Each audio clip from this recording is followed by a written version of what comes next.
Donald Trump is mad. He got his ass kicked by Letitia James, and so now he's targeting her. Well, we know this administration is all about grievances and going after their enemies. That's exactly what they're doing. Trump's Department of Justice is trying to go after now Attorney General Letitia James. She was the one, of course, who took Trump's punk ass to court and actually beat him because she exposed his lying and fraudulent ways as head of the Trump companies. Now they also so they opened this investigation.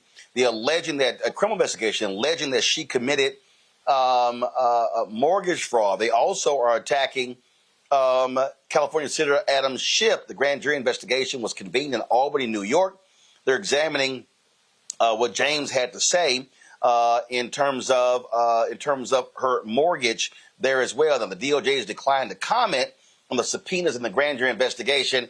Matt, we know what this is. Donald Trump is mad. He got his ass kicked by Letitia James, and so now he's targeting her. That's what we're dealing with.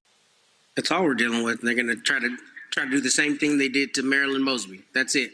And if I remember correctly, when I read it, they were saying that they have convened the grand jury in the Eastern District of Virginia. So I'm not sure if there's a second property she owns or something, somebody scouring her records to try to make something out of nothing. But I think the larger story here is exactly what you alluded to. You know, this should be terrifying to people that the Department of Justice, which is historically an independent agency from the president, is just doing the president's bidding. It's no different than a private citizen hiring me and asking me to advance his or her cause. Pam Bondi is not supposed to be Donald Trump's lawyer. And the idea that Donald Trump is mad that Letitia James not only beat him bad in court and then called him out and, you know, called a spade all the times.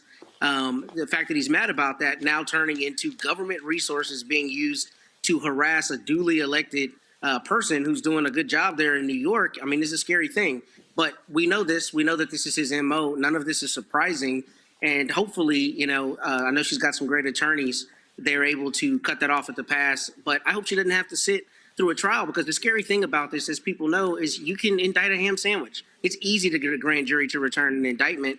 And even if Tish James beats it, the fact that she's put up against an indictment that is solely there because Donald Trump is mad that she's standing up against her is a terrifying notion. But it's part and parcel with what we're seeing this administration do. So it's not surprising, and I'm surprised it came this late. And we know he's going to do that with anyone else he thinks is a political detractor, especially one who's flying high like Tish James.